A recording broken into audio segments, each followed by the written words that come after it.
Welcome to On the Chain. This is Jeff here with co-host Chip. What is going on tonight? It's been at least 24 hours since I saw you last. You know what? XRP, but you know what else? Flare, it is revolutionary. Revolutionizing blockchain. They have their Songbird leading the way, a disruptive financial technology. What do you think of that? We're gonna talk about that and a lot more. There's a lot of things happening today. So whenever you're ready, let's kick this thing off. Let's go. Welcome to On the Chain.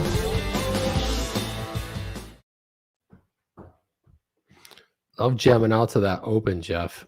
You remember when it was like 46 minutes long? It was about 26 seconds. Yeah, we'd start off the show, play the open, take a break, take a break, get a drink from the fridge. It was insane before. I was like, I used to go and grill up a burger. It was 26 seconds down to 6. That's nice. 6 seconds. So that's good. So yeah, definitely a lot going on. Yeah, man, good stuff today. Good stuff today. Apex wants us to bring back the 30-second intro. Yeah, I don't even have it queued up. It helps the YouTube algo. Oh, yeah, it helps. Here's how much it helps. We're done. Yeah, here's how much it helps. In the last week, we went from 22,222 subs up to 235, back down to 22,221. How does that happen? Nobody knows. Well, it's a best kept secret. I mean, I know somebody knows over there at the tubers. Ask YT. The YT, they know why. They know why our subs grow slow. Channing says, all right, gents, hope we'll have you talk about this monstrosity of an SFIN today, hitting a new TMC over 50 billion on its first day. This has never happened before. No, it has never happened before. And guess what? We're not going to talk about it. There you go. It's insane. It's insane. No, it is insane. But I'll tell you what is going on. So, man, I guess it's right up there, right? So there's all sorts of great things going on, right? And we're not going to talk about any of them. No, we're talking about the bad things that are going on, Jeff. No, we're not going to do that either. Let's see. I think we're going to talk about... Man, you know what? GameStop shares are up like 14% because they hear GameStop is going to go DeFi. No, NFT. They're setting up an NFT marketplace. Yeah, that's pretty awesome because, just like with everything, you have to reinvent yourself. And it's so funny to see people buying the rights to Blockbuster, Radio Shack, and sort of reinventing brands and bringing them back online. I think that's just, it's ingenuity at its best. You thought something was dead. Man. Oh, no, it's not. So when they bring in pets.com back, Jeff? I don't know. I hope soon. I really do. I think pets.com will be awesome. Well, pets.com right now is called chewy.com. You see, it's really what pets.com was supposed to be. That's right. And Chewy has destroyed the marketplace and doing an amazing job out there. Yeah. So it's pretty awesome. I keep thinking about the metaverse, and you were texting me earlier, all these things every day. There's a new metaverse project, a new DeFi project. And, and I responded with pets.com. And the more I think about it, there's now, we established kind of the core, right? We've established the core of what blockchain and crypto can be from a financial perspective, moving money. That's kind of like first mover advantage. You got Bitcoin, Ethereum with the smart contracts, XRP, and the XRP ledger. And then you've got a lot of other, products that are spinning off of that. As we know, lists can go on and on and on. But now we get into this metaverse concept.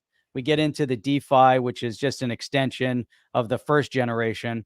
But the metaverse, I think, is still, to me, it's kind of like a pets.com type of situation, mainly because there are so many different metaverses that are spinning up. There's no one metaverse.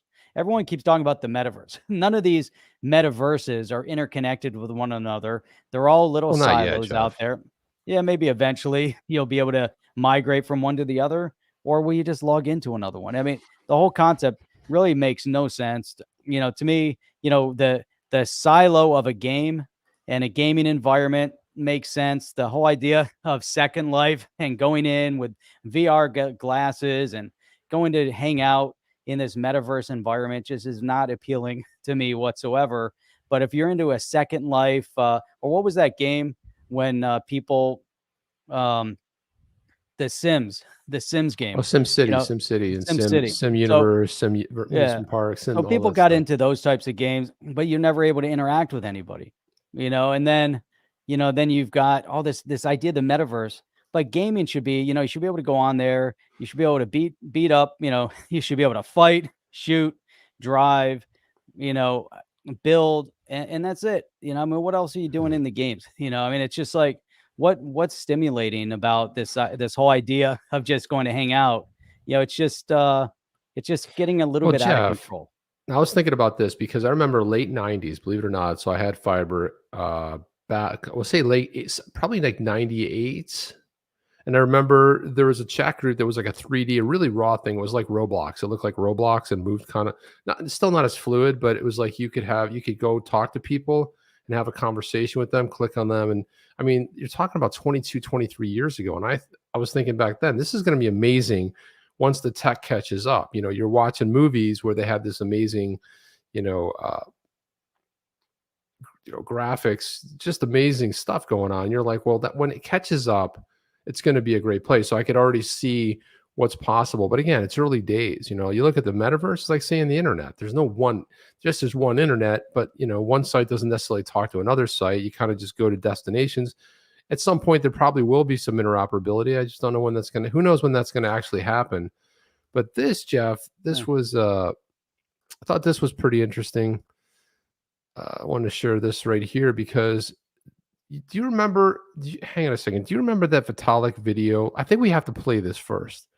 Here you go. Okay, while you're queuing that up, Michael Angelos, hang out at a store, look at products, buy a product, which will be an NFT. It's perfect.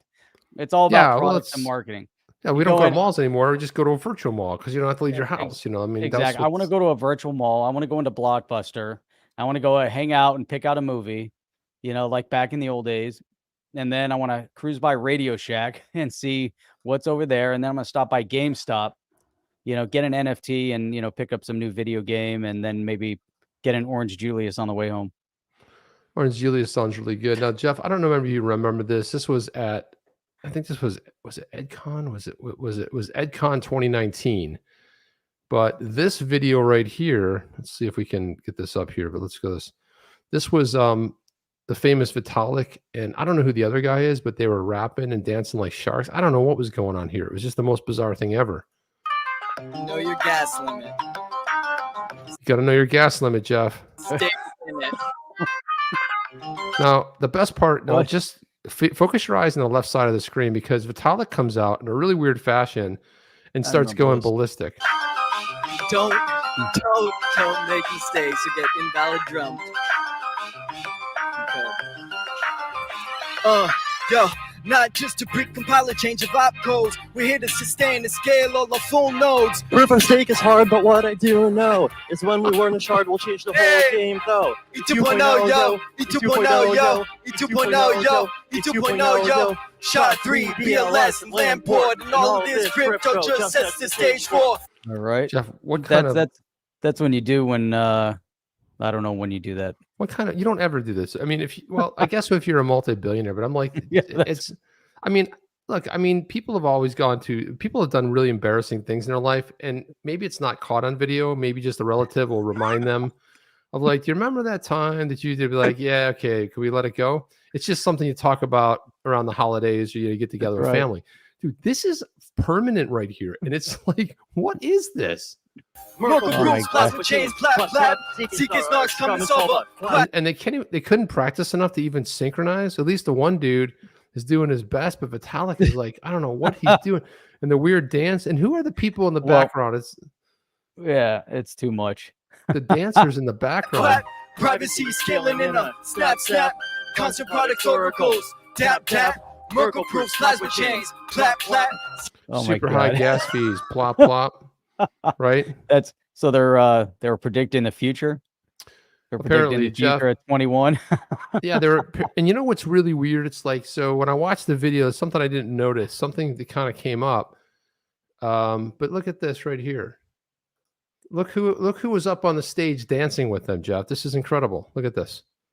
Gary So, Gensler. oh my God, he was on the stage dancing with them. How did no one notice this before? There he is, right there. You see? There he is. I mean, like nobody noticed that.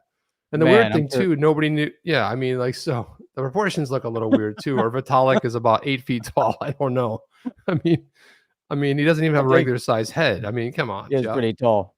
Yeah, he's massively, you know, I mean, Vitalik is about, 7'4", and Gary Gensler's, it's just kind of weird. And look at they're having so much fun, all of them. And they probably regret this because they're like, oh yeah. Hey, remember that time you were in that video, rap video, Vitalik and that other dude? Yeah. Remember when we all got up on the stage?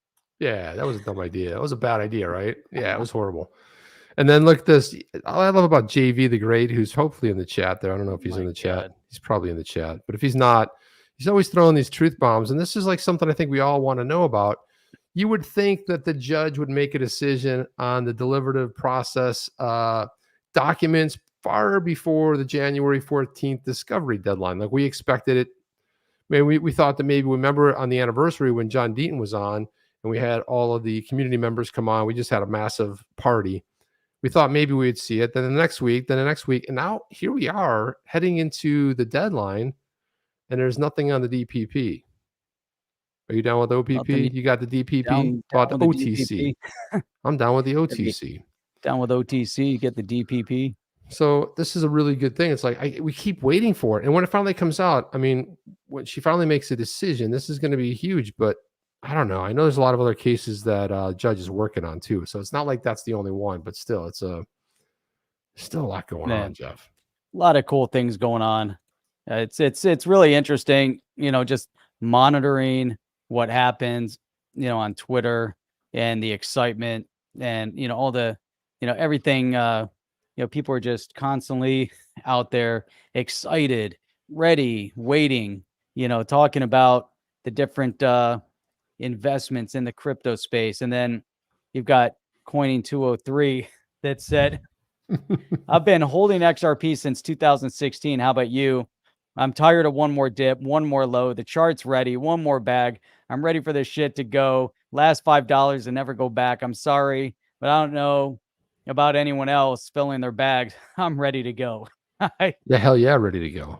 Hell yeah. And I just like, how everyone interacts. Can I get an amen like this? Late 2017 and stop buying early last year. Once I hit my 10th goal, half is tucked away. The other half will be sold off little by little this cycle. Here's my response to him. Just waiting. Yep. It was great. That was great. Yeah, but I love the humor in the community. I love how, people are, putting all these great things up there. It just, it keeps, every single day, just keeps you motivated. And then you get to look back and you see videos like you just showed with Vitalik getting up on stage and making a fool of himself, which I guess you can do when you're that intelligent, and you created a monster that the entire, world is talking about, and you've made, a couple of billion. You're sitting out there living large. Yeah, Jeff, this one made me think about, this is a coining one too that I saw. And I thought when you flashed it up there, this might've been the one, because I saw this one today, but Coining203, Alex says, people need to seriously stop thinking the world revolves around XRP, and everything done has something to do with XRP. My portfolio is 100% XRP. My money is where my mouth is. But seriously, the hopium and the cultish like people need to stop. Probably going to lose followers. It's like the Fed today announced XRP to the moon. It's like every time something, he's kind of right, Jeff. It's like every time something happens. Today, my brother sent me a BitBoy clip about when he talked about we're all going to be rich because there's going to be that Fed buyback. And I'm like, dude, you're sending me BitBoy. You're sending me BitBoy things? He goes, so we're not going to be rich? I said, well, I don't know about, I'm not saying that, but I mean. That's awesome. Holy cow, man. It's a little bit insanity. Man, and then in other news, just check this out. And we'll get into this whole Flare thing in a little while, because the Flare thing is really, really cool. Damn right, And I JV's know legit. JV is definitely legit. Here we go. Subscribe to his you know, podcast, man. yeah, I just didn't know he has a podcast. So. subscribe. Throw your link in there. That'd be Yeah, helpful. toss for your link in everybody. there, man. That'd be sweet. So while we're out stacking our bags, with crypto, General Motors has actually been, packing their bags and getting kicked out as the automotive leader of in the U.S. And you have to ask why, and mainly because they're launching a pickup truck chip for $105,000. Right. Jeff, So I don't want to buy CEO one for 20,000. Okay, how about that? It looks really cool until Does you it? start putting it. I'm going to bring it up here in a minute. Put it up there, Jeff. No, I'll Let me let you know bring if it it looks up, cool or not. and then we're going to bring it all into Is perspective. it Tesla cool or no? Let's see what It's this cooler looks than like. Tesla. Look at that. It looks like a regular pickup truck. It's a Silverado, dude. That's right. And it's all Are they, electric. is Ford going to have an F-150? Ford does have an F-150 electric for 100 that's going grand. to compete. They're going to buy it Look for at that 100 light. grand. So it has a See light that in front. cool light, that TAS light on the front? Looks pretty cool. Doesn't do Looks like a anything for me, pickup Jeff. truck. It's called Silverado. It's all electric, and you have the pleasure of paying $105,000. No, Chevrolet's for been it. out of the game for a long time, Jeff. I had the pleasure working for them in the 90s. I worked right at the tech center in Warren, Michigan. No, well, Yep, I was at the tech center. I had access to the Mona Lisa, which is the competitive car assessment. yep. And that was pretty cool to have cars cut in half and see all that stuff. And Yep. so that was pretty cool. But I don't know, Jeff. They've been on. They're done. As far as I They've can been tell. done. Yeah, they kind of signed their warrant a while ago. But you know what was great back in the day though, Jeff? This is the best thing. So one of the people that worked in my I worked in a hardware group in this hardware tech group. And there was only one person. Back then I was in a Jeep, so I drove Jeeps, big jacked up Jeeps, the old school ones. And one of the people in the department, she drove a Honda. She had to park in a separate lot that was like way blocks down there. Like you couldn't park in the lot across the street. You had to park in like another place. She drove a Honda. She worked at GM. And as long as you drove an American car, but I mean, like I said, I was into Jeeps back then. I had a bunch of them. And, But anyhow, I like these comments here. The fact you could buy a 30-year-old F-250 that would outperform this in every category and cost $5,000 instead of $105,000 is wild to me. I see the benefit of in-town electric commuter car, but electric work trucks make no sense until ranges are 1,000+ miles, or they charge in 5 minutes. I like that. What you going to do with all those polluting batteries? I like that part too. Look at that. Who knows where they're going to end up going? But I started looking at this in perspective. I say 105,000 chip. That's that's more than 2 Bitcoin now, and it's in excess of 138,000 XRP. And I'm looking at it, and I'm like, does anybody really want an electric pickup truck that bad that you're going to spend that kind of money for it? And Robert Morris is 100% right. The new C8 Corvette center engine looks badass, and guess what? It runs on gas. Doesn't run on electric. And okay. I'm just looking at this, man. Now you got my attention, Jeff. Car. But you know what they're trying to kill? They're trying to kill the V8. And it's going to be a travesty. I can't even imagine my truck without a V8 in it. I don't know what I would do. But the thing is, it was funny. I was driving down 595 the other day, and I saw a Tesla pulling a fishing boat. And I saw that. I'm like, man, that's crazy. A Tesla pulling a fishing boat. Well, you know what I saw? What happens if it gets a little wet underneath? Somebody sent me a photo of a Tesla on the side of the road out of gas with a gas generator running with an adapter on it, charging the battery. I was like, I think I saw that. This has got to be one of the greatest things ever, man. I mean, quite honestly. That's the circle of life right there. It really is. That's great. That's awesome. Yeah.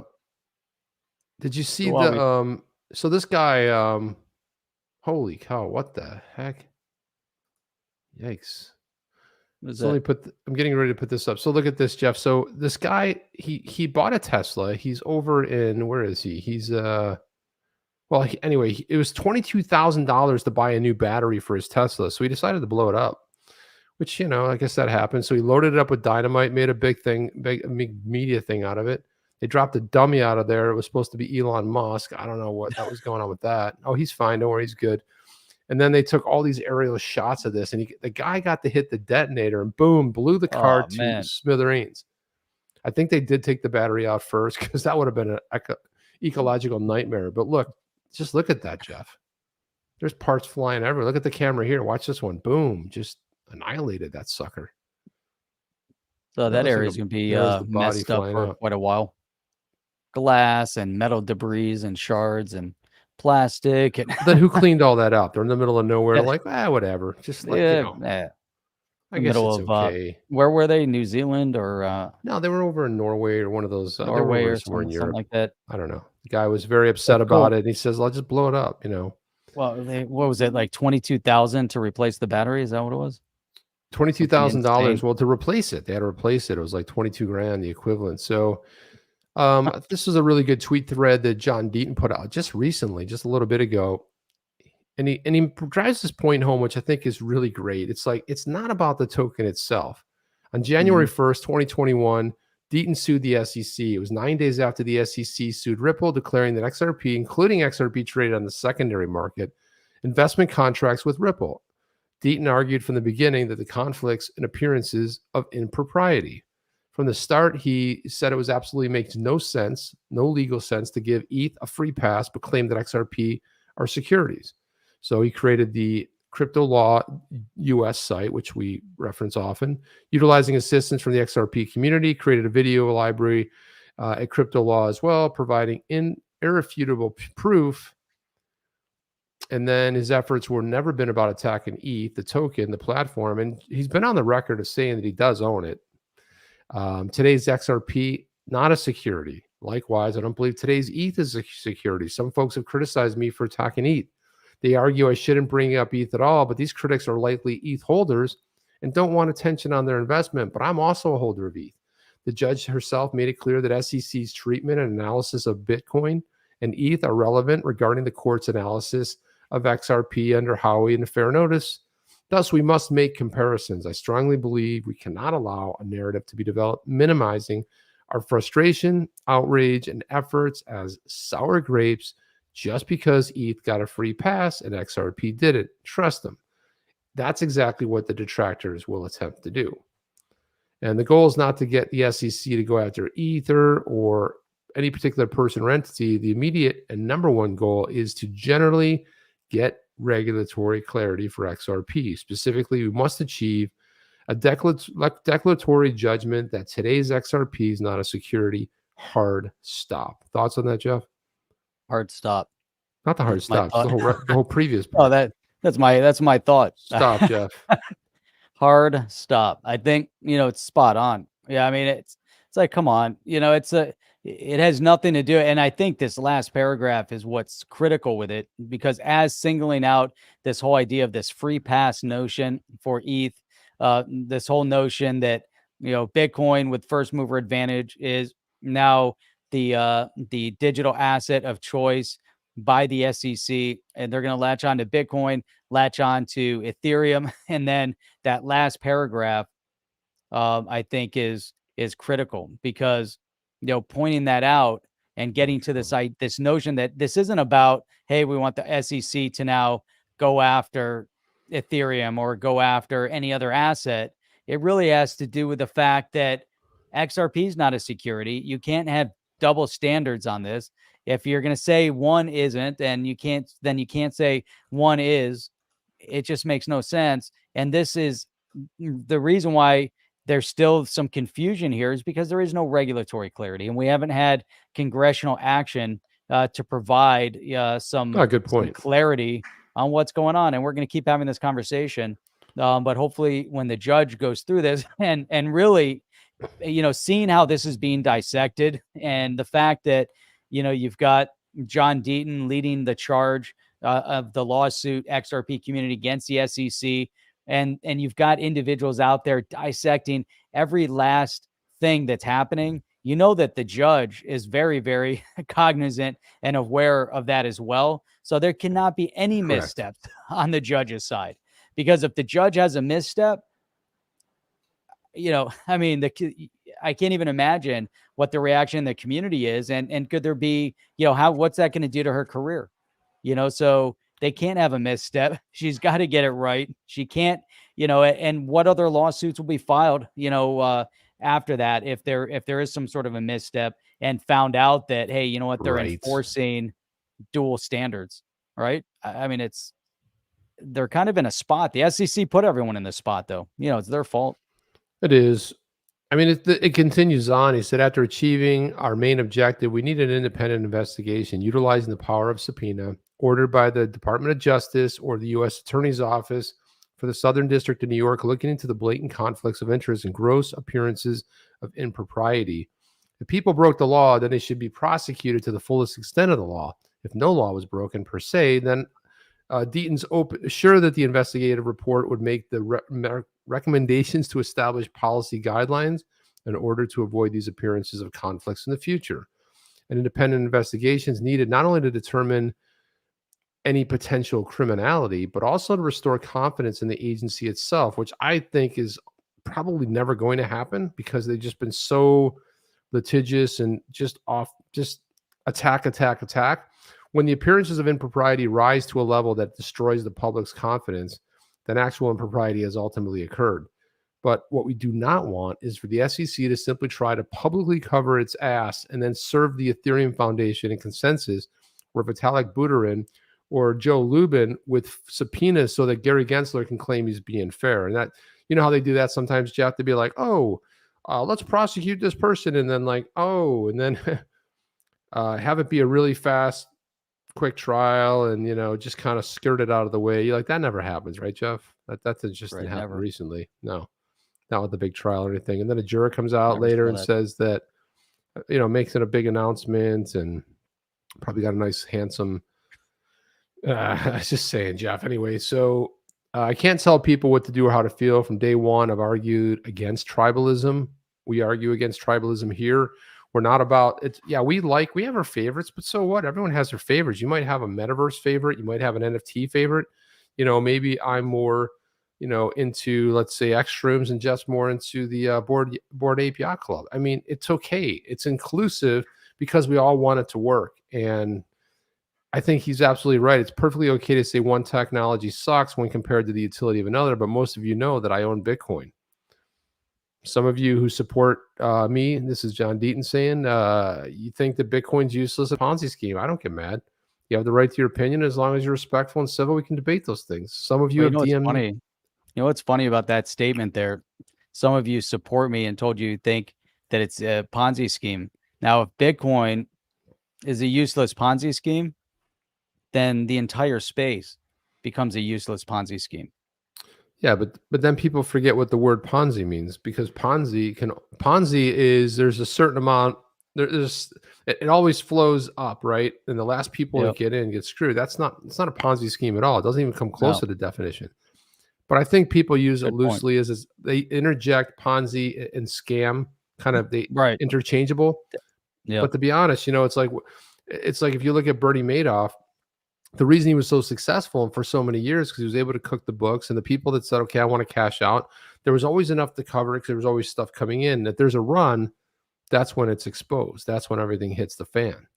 So it's not a Ponzi scheme at all. It's a legitimate. And if you don't want to do transactions with it, okay, so what? Then don't do transactions with it. A lot of us in the space own Bitcoin, or have owned Bitcoin at some point. So what? When Bitcoin goes, you're right, Jeff. Your main point is really well taken. If Bitcoin goes, as does the rest of the marketplace. Bitcoin's still the leader. They may not always be the leader, but if you say, I mean, for me, I personally think that Bitcoin will go to 100,000. It'll be 500,000 one day. It may be $1 million to buy one Bitcoin one day. That's all very possible. But again, a lot of coins can have their all-time high. And I still go back to that one tweet where someone said at some point XRP will have its Solana moment. And I think that's always possible too. And it's probably closer than we think. Deaton goes on to say, some of you have DM'd me saying you appreciate my efforts, but you're disappointed in me because I haven't sold my ETH based on what I've learned. Judge Castell in Telegram said it best. Cryptocurrencies and digital assets are simply alphanumeric code. Ether is simply a digital token. It's done nothing wrong. It's a property, an asset, just like XRP and Bitcoin are. Nothing more. All of us that support digital assets and the underlying blockchain technologies need to realize we have common goals. We must educate Congress. They got to underline that part of it. And so there's still too much ignorance or naivete in government, and the fact that we're going to have this cyclical discussion until we get some more understanding and they wake up to this fact. We were talking about a little bit yesterday about the difference between politicians. So you have Mayor Suarez down in Miami, and he's calling on other U.S. community leaders to really embrace crypto. And he's mayor. He's an elected official already there. Right. And then you've got DeSantis. Then you've got representation over in Wyoming. Then you've got Texas, and you've got multiple elected officials embracing. And then you have those that are running for election. And then you have to really put a question mark on someone running for election, because were they passionate about crypto before they have any other stake in crypto, or are they just doing it as a talking point, like we saw with Eric Adams in New York and, currently someone here. So, but those are politicians, and we need to educate everybody, because when they do get in, we want to make sure if you're going to talk about crypto, we're going to hold you accountable on crypto. And so we have to be very cognizant about, every aspect of this, as it develops. So Apex Crypto says people use Ponzi too loosely. Ponzi schemes only make money for earlier investors with money from new investors. A bad investment isn't always a Ponzi, like crypto Twitter would let you to believe. And it's very similar to what I was saying. But the funny thing about it is like people have to you sometimes have to correct people or put a definition of what Ponzi is, because Ponzi doesn't. If you want to say I think it's a scam or I don't think it has good utility, Deaton's pointing this out. Then disagree on a talking point, or you could argue that you don't believe it has utility, but so what? It's Bitcoin is a store of value, whether you like it or not.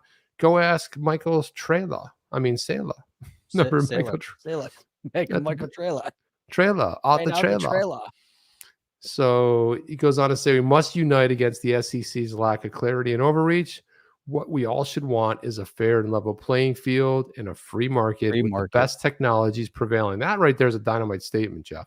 That's really, it's solid. And that's exactly what we want. We don't want the government, picking and choosing winners and losers and backing their buddies. That's the contrary to the DeFi space. The whole concept of DeFi is that you don't get to back your buddies and only support, the big industry that you want to support, whether it's insurance or, government run medical, or, however you want to destroy the real estate investors, whatever it might be, you don't get to do that. Right. Exactly right. And, I always like when markets let people choose. We're seeing this around the world. People, they want crypto. They're exploding with it. They want regulation. Yep. They want stuff to work in the U.S. And what we don't want is a group of tiny individuals that have tiny little minds choosing against what the people want. When I say the people, every government is supposed to serve the people, right? They're elected officials. In a democracy, they're elected by the people, we the people, right? And they're not. That doesn't always go down that way. It's an unfortunate thing. But I think that, a buddy of mine brought up the whole thing of, there's been an exodus, a lot of people leaving Twitter and other things going to Getter. And before that, it was Gab, and then it was Parler. He brought up a bunch of things that were, that made him doubt the platform. And my statement to him was, I don't care what platform opens up, unless it's decentralized. A centralized aspect of any social platform or any platform in general is going to be along the lines of what we just said, that there's winners and losers. If you say, well, these are the rules of the road, but then you keep adding rules, you keep moving the goalposts, that truly, the only way it can truly be freedom and a freedom of speech is to be a decentralized DAO where everybody gets to vote. And then it's a fair process. But any centralized platform is going to have its issues. There's not going to be one that's going to be like, well, this is the one. Would you agree with that, Jeff, more or less? Yeah, I think so. Or is that a bad idea? It's a great idea. It's a decent idea. It's the one and only. That's what it says. If XRP turns out to be a bad investment, it should be because there's better alternatives. That's right. right? I mean, that's Solid. Holy cow! Let's see. My gosh, where am I, Jeff? I'm losing my mind over here. I don't know where it is. I don't know. That's pretty long. It's a long thread. We've got a whole bunch of stuff to cover on Flare and all those good things too. We can get to Yeah, that. if you want to hit that. So we're already at the 35-minute mark over here. So if you want to do that. Yeah, before we do that though, let me I want to pull this up real quick because it's short. But it was another John Deaton tweet. It was interesting because we have this Professor Verrett had wrote, had written an article, but like John Deaton said, the best way to understand the current state of cryptocurrency regulation is to consider a hypothetical conversation from 100 years ago between Ford Motor Company and the Horse and Buggy Commission. One could also describe it as regulatory clarity to the highest bidder, but the professor here wrote an article for Law 360 today about the SEC's approach to crypto. I compare the SEC to a hypothetical horse and buggy commission during the advent of automobiles. You might get a kick out of it. You guys can see the article. It's going to be up on the website once we. Yeah, it's a long article, but it's a good read. Yeah, these links will be over there, so you can go check that out and dig in and read it. But we wanted to really dig into and talk a little bit about Flare and some of the things that are happening over there, because there was an announcement that it looks like there's a little bit more strategery going on over at Flare, right? So it looks like they had a nice thread, and there's 3 new components.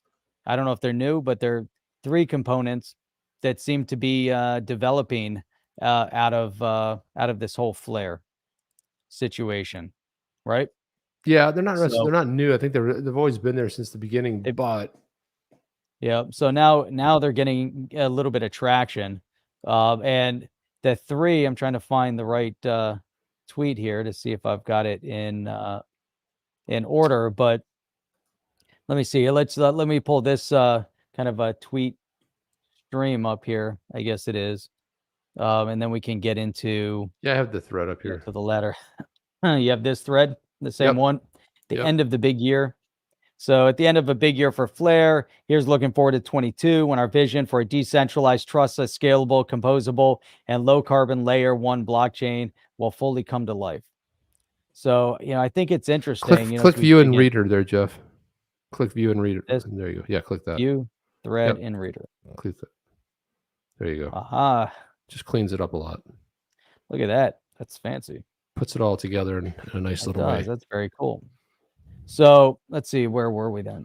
So scroll a little bit. Yeah, go through some stuff to understand. It helps to look back at what we've achieved. The defining moment of 21 has been the launch of Songbird, our canary network, fully functional blockchain, which is safe, secure, and already demonstrating the incredible potential of Flare's new technology, starting with the Flare Time Series Oracle, the FTSO. So, man, the Songbird rollout seems to really be kind of proving that there's something here. What do you think, Chip? Look at this. In less than 4 months since the genesis of Songbird, and I remember when we were first talking about Songbird, when I was rolling out, and people were a little bit upset, because the Spark wasn't rolling out, and they were going to do Songbird, but now everyone's excited about Songbird in terms of being able to utilize it and be able to wrap it and delegate, and delegate. That was the word I was looking for. But over 295,000 wallet addresses have been registered. The network has processed 5 million blocks and 8 million transactions. I mean, that's crazy, right? 52,000 addresses are delegating their Songbird to the FTSO and earning regular rewards. So it only takes seconds to delegate. Now, the whole delegation process I found was pretty easy, right? I mean, you get your stuff over to Bifrost, you can wrap it, and then you delegate it. The question that I had, Chip, was there are all these different groups that you could delegate to. I was looking through them, and I said, hey, you know what? You can only delegate to 2. So you had to go 50-50, but you don't have to delegate everything. You can delegate a percentage of your holdings, but you can only delegate to 2. So you had to go to the 2 that you thought might return the best return, it seemed like. Wait a minute. Gavin wants to know if we already talked about Flare. No, we're talking about it now. So just in time. Perfect. Just in time. Good timing. Yeah. I'll say. Yeah. Can you zoom in a little bit here, Jeff? There you go. Oh, well, hey, whoa, hey now. There we go. Perfect. Here we go. So let's see. The FTSO structure means delegators retain custody, whilst delegating, meaning they can also put the same delegated SGBs to work in other DeFi DApps all at the same time. Now, this is something we were talking about earlier. It's like, It's I didn't realize massive. that we could delegate twice.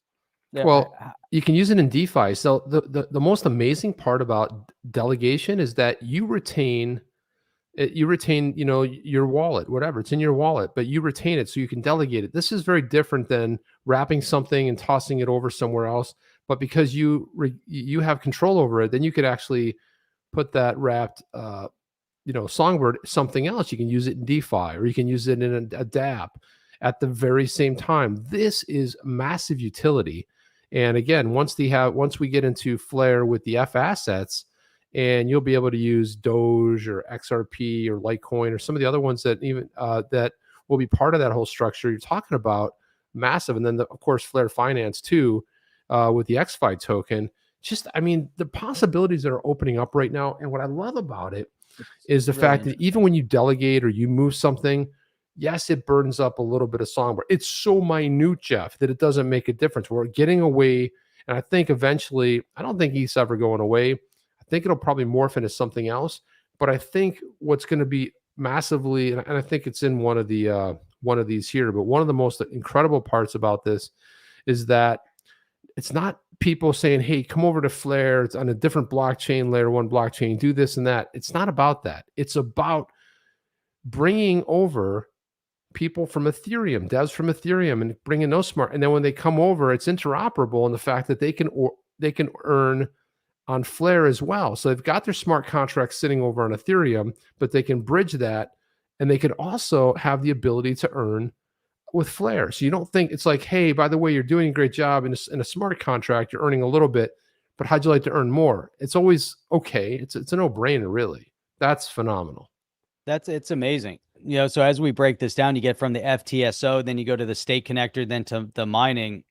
It is, and this is where it becomes a little disruptive to what's happening in general, because we haven't really seen this kind of rollout, this kind of overall utility, this kind of interoperability, this kind of approach, to the market. And the other part of this, as you brought up, with Ethereum is moving into a realm that, with the gas fees, even if they minimize gas fees, they might still be high. You're not going to move small amounts of money. You're not going to move $100 to $1,000 or under 100 and do it inexpensively, because even if it's a 20 to 30% cost on your money at those small numbers, you're not going to do. Why would I spend $20 or $30 to move 100?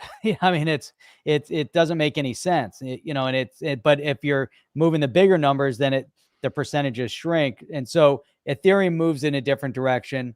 Other entities come in, we talk about Polygon, and now we see what Flare is up to. And Flare just, it's really, it's impressive from the interoperable, side as well. But the state connector, a new paradigm for the entire industry, allowing for the first time the state of any electronic system to be utilized with smart contracts, trustlessly, and with maximum decentralization.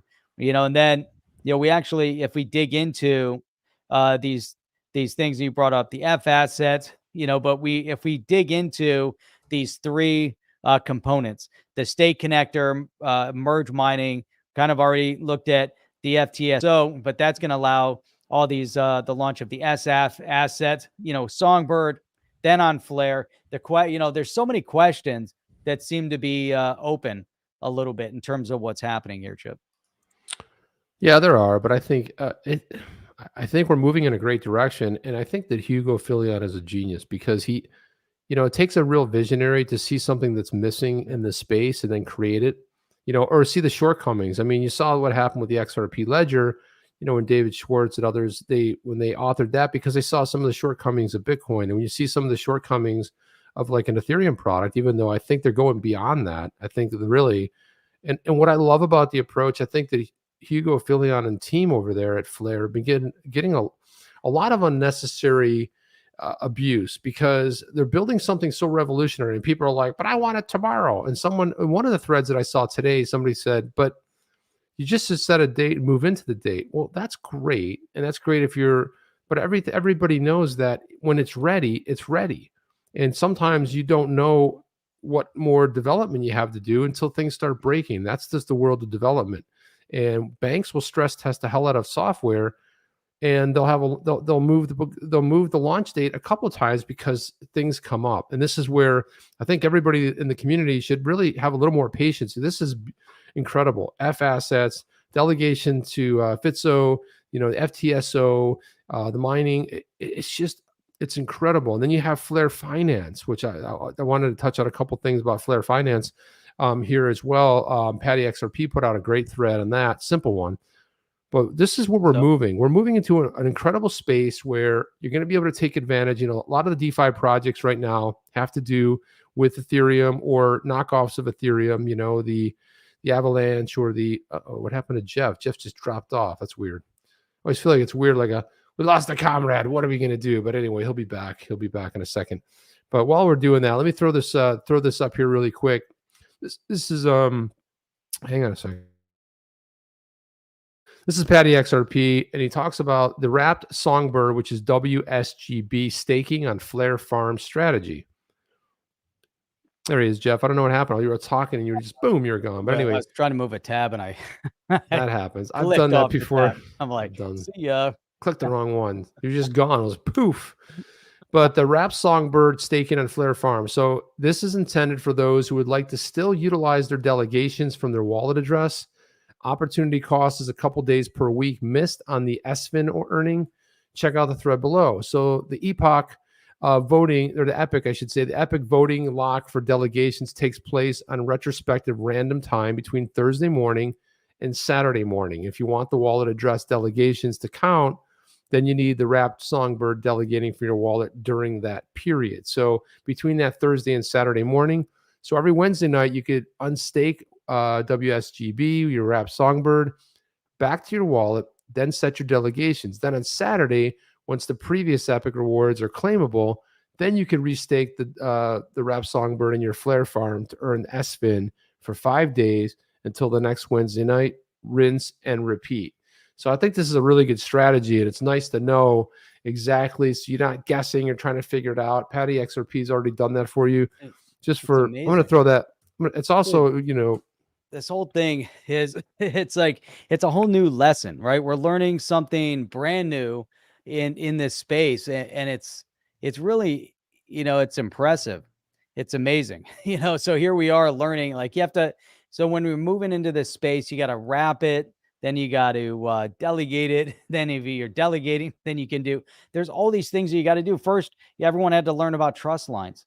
Right. So here we are on the different wallets trying to figure out trust lines. Now we're figuring out wrapping and we learned staking before, now the delegation, and there's so much more that's going on. I mean, this is a whole new world, is involved in. Chip, you were saying it earlier offline when we were talking, and it just seems like it's moving faster at a faster and faster pace. There's so much to know now. There's no way to stay. It's hard to stay, on top of it all, because one moment where we were focused on NFTs, who's talking about NFTs? All of a sudden it moved to the metaverse. And then from the metaverse, all of a sudden we're talking about, we're back to DeFi, and we're talking about delegating and wrapping. And that was happening before, but now we've done this whole circle and we're coming back to it. And it's just like everything's moving at this rapid pace right now. And let's go to a 24-hour day show, and then we can cover it all. I think so. I think if we could I just want to plug in. I'm going to grab my HDMI cable, plug it into my brain. I'm going to start downloading all this. Well, that's going to happen too. But again, this is a really perfect statement about multi-chain merge mining. Flare leverages a merge mining approach for its block production, where miners of existing blockchains, Ethereum, whatever it may be, have the opportunity to produce blocks on Flare in parallel to their mining responsibility on the host chain. Earning mining rewards on Flare for doing so. So I asked the question is like, you want to talk about adoption, you tell somebody, do what you're currently doing. Oh, and by the way, you can also earn over here. You're going to create a massive influx of usage. Okay. So this is the brilliance again. You look at someone and people are like, oh, it's not, I don't know my Flare tokens yet, and it's going to be over 3 years. Well, Why? Because you're not going to crash marketplaces. It's going to be done in a really nice way, but it's a 1-to-1 ratio. And we did nothing for it. And we have the amazing opportunity to participate in this exciting new journey, which is phenomenal. I mean, I'm blown away. The more and more I think about Flare, and I want to go back to it. I got to go dig up an early video. I remember going crazy about Flare a couple years ago when it was first announced. And I said, this Flare thing sounds like it's going to be like just incredible. And there was like nothing, because, you know, it was just early development, but just a little that I had read about it. And I think this is before you and I combined forces, Jeff, and created On the Chain and everything. Yeah, it was right around that period of time. And, you know, we talked about this a little bit too, when they first announced the airdrop of the Flare tokens. It was going to be over the course of 3 years. And then obviously it was delayed, and, you know, Songbird, 2020. but so who knows, the 3 years now. But 2022 is going to be the year where Flare is going to launch. And then every month there's going to be a rollout, and you're going to get a little bit at a time. But again, look what happened to other projects that launched, you know, through the airdrop out there, and what happened. So I think one of the greatest benefits of launching a Canary Net, like Flare did with and utilizing the Songbird token. Just remember, before Songbird came out, we didn't know it was going to be worth anything.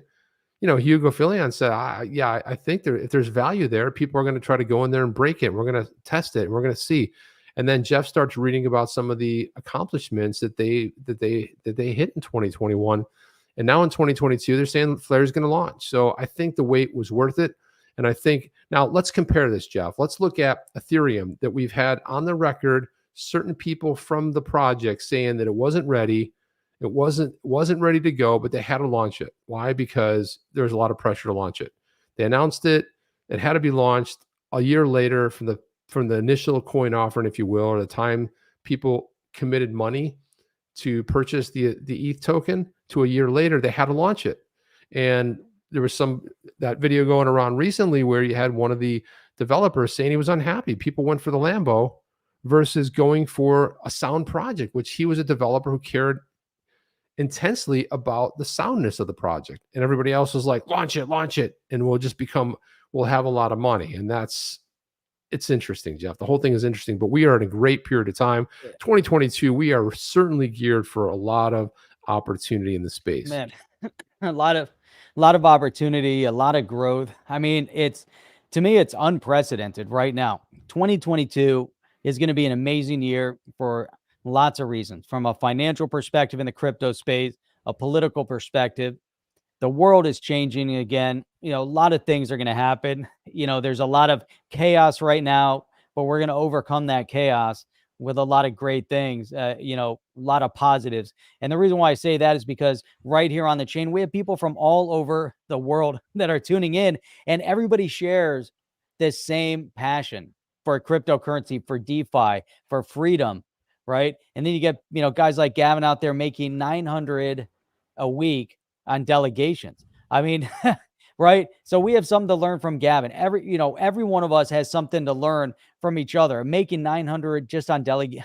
I mean, I would love to know, you know, what do we need to do to make that happen? You know, and what can you do? Can you go to 10,000?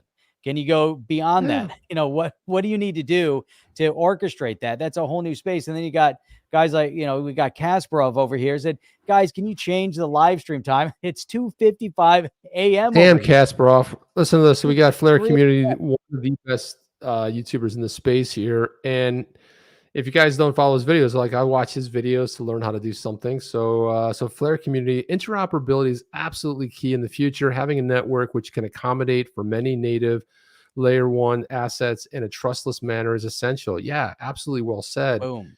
It's absolutely essential. But man, this is an exciting time. This is where I sometimes think that a lot of us are missing it. We live in a society where everything's instantaneous. It has to happen. It has to happen. But, you know, all good things, great things are worth waiting for. And if you guys follow Flare Community, you'll be more in the know. You know, of course, Mickey B. Fresh and Patty XRP always talking about the DeFi side. It's about to get very exciting, not on the Ethereum side, but over here. And once people get the word when Flare launches that this multi-chain mining is available and they can earn rewards, Who says no to exciting. that? Everybody will come rushing. Yeah, in a trustless manner. Yeah, I should say that, in a trustless Yeah. manner. Man, it's really it's exciting. As we look at the breakdown, and that's why someone asked, why is Flare disruptive? Well, here we go. We just went into all the reasons why Flare is disruptive overall, right? We've had blockchains, we've had projects, we've had assets come out. Hey, they're good. But this is really the orchestration here is going to change a lot of things.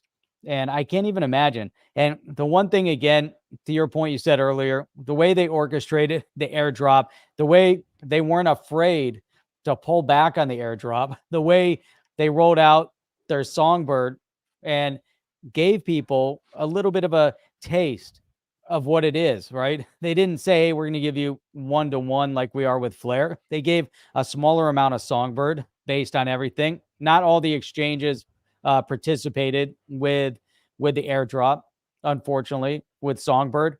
But we also know that in the initial airdrop, as we just stated, 3-year extended plan on the airdrop. So it wasn't all at once. And they move on. It's all about the project. It's all about what they're bringing Right to the on. space. And then we've seen, a couple projects where people are tripping over themselves. But is it the project? They're trying to appease the community. And what we've learned with Flare, because in the beginning, they too tried to appease the community and come out and try to And what explain happened? everything. And it never works. But when they just moved on with life and they kept building their project and said, hey, whatever, these guys will get over it. We're going to keep doing our thing. It all ended up for the better. A lesson to be, learned for all the other projects out there that made the same mistake. We saw it with, Vagabond, and we saw it a little bit with Solo, the upset nature. But all of these projects, at the end of the day, they're moving on beyond it, and it's all about the end goal. And, Flare took, you said, an extra year to develop something amazing. Hey, you know what? It's going to be worth the wait. It's going to be awesome, in 2022 to see what happens. Yeah, when you're building something that has a vision that's a little bit different, it's taking a little bit of a different route. A lot of times in the beginning, people don't recognize it, and maybe, some of us miss that. It's fine. But again, it's not a better, it's a better everything. It's a better, well thought out sort of network that has multiple options, especially when the FS start cooking. I just find so much opportunity. Then look at the XRPL too. You're going to have the federated side chains are going to be a game changer. And what I love about that proposal and when that first came out was the whole idea that this is what happens with legacy stuff. If you're building anything, what happens is a project when you're a coder, and I know people out there that code, things get bloated, right? And you end up with something so legacy, so big, so complicated. Sometimes it's better to start over, but you just the bloat keeps happening. 6 years goes by, 10 years goes by. When you're building a project from start, to finish, and then you look at the video we played last night, Jeff, Vitalik Buterin. They're asking him, well, it's been 6 years. When is 2.0 coming out? He's like, well, I don't, he kind of made the thing like, well, can it happen in 6 years? He goes, yeah, well, yeah. Don't know. Doesn't really know. He has a roadmap No where he clue. explained, this was when he was on with the Bankless guys. He said, yeah, we have a roadmap. I'd be happy if we could stick to the roadmap. But again, it's harder to actually implement than to say it. Oh, we're going to do this by this date. Well, good luck. There's a lot of re-engineering going on there. And again, they went and they launched it before they were ready to launch it. This is why Ethereum is the way it is today. And it could be a whole different landscape. And maybe Flare doesn't have the opportunity that it would have. I mean, I always think with the multi-chain merge mining, it will always have that sort of appeal. But let's be thankful that things didn't go 100% as planned. They rolled it out, the price took off, and everyone's like, yeah, it's $4,000. It's all-time high. It's $3,400. Well, Jeff, I owned it when it was $200. I owned it when it was $150, back in the day. Nobody knew it was going to go over, an all-time high, go up to almost $5,000. And there you have it. But anyway, you guys, I just wanted to say it's a lot of stuff there, but I know Connie's always doing the right thing and reminding us. But really, guys, if you're first time here, go ahead and please like, subscribe, click that notification bell. That way you know anytime we go live. And Jeff, when do we stream? Well, if you check out the website, we actually do stream 6 days a week, Sunday through Thursday. Tonight's Thursday, 8 p.m. Eastern Standard Time, and every Saturday morning at 8 a.m. Eastern Standard Time. And it's great. You know why? Because we have the best and the brightest, the smartest in all of YouTube crypto space. So it's amazing that everybody gathers here. I read the comments, Chip reads the comments, and it's amazing that there's a show going on over in the comments. Show and within a sometimes, show. yeah, sometimes we get sidetracked. So that's our show. Sometimes, Jeff. We're over That's there pretty reading, much our reading the entire show, commentary. Jeff. Yeah. Well, Yeah, we you hear what I sidetracked. said? I'm reading over here. Yeah. That I'd be like, makes Jeff, sense did you to hear that? I'd be like, what do you think about that, Jeff? Jeff's like, doesn't know what I just said. He's been reading the comments laughing. He's over there laughing his ass off. And it's so funny. and I'll do that too, but it is somewhat disruptive. But guys, want to just say, Jeff is back on Saturday morning, 8 a.m. And I know people that have said, well, why are you guys on so late? It's 2:55 in the morning. Well, the good news is it'll be around noon, so you can catch some lunch, listen to Jeff. I always like to listen. I'm always on my lanai, hanging poolside with my cappuccino or my espresso. Usually probably be espresso this week, listening, hanging with the dog. This is what you guys want to be doing. So this is for all of you people who live outside the U.S., in Europe and further over, or in Australia. It's at night. So you have a lot of people join at night, and it's real late there. So that's all I have, Jeff. Anything? We love our international community. Love our international community. It's amazing. And see this, hodl to hodl OTC turned me nocturnal, and that's unfortunate. But yeah, but you're gonna love it. I thought I was to say turn me into like a cat or something. Hodl the oddle. All right, that's hodl awesome. the hodl is now nocturnal. Nocturnal, yeah. Chip, we're messing up everybody's sleep patterns. It's a bad, Jeff. Maybe And one day work we'll be able pattern. to do it earlier. I don't know. We'll see. We shall see. Maybe. We shall see. We'll start at 7:59. Yeah, make it easier on people. Get them an extra minute of sleep. That extra minute can go a long way. All right. So Chip, I did what? lobby for 7, but Jeff's like, no, I can't do it. It can't be in 10. So I was like, 1 extra hour early might work. But all right, that's all we have, guys. Don't forget to catch Jeff on Saturday. We'll be back on Sunday. Be back at it. You guys have a tremendous weekend. And Jeff and I will see you on the next one. Chip and Jeff out. Are you down with OTC? Please like, subscribe, and click the bell to be notified when the next video drops.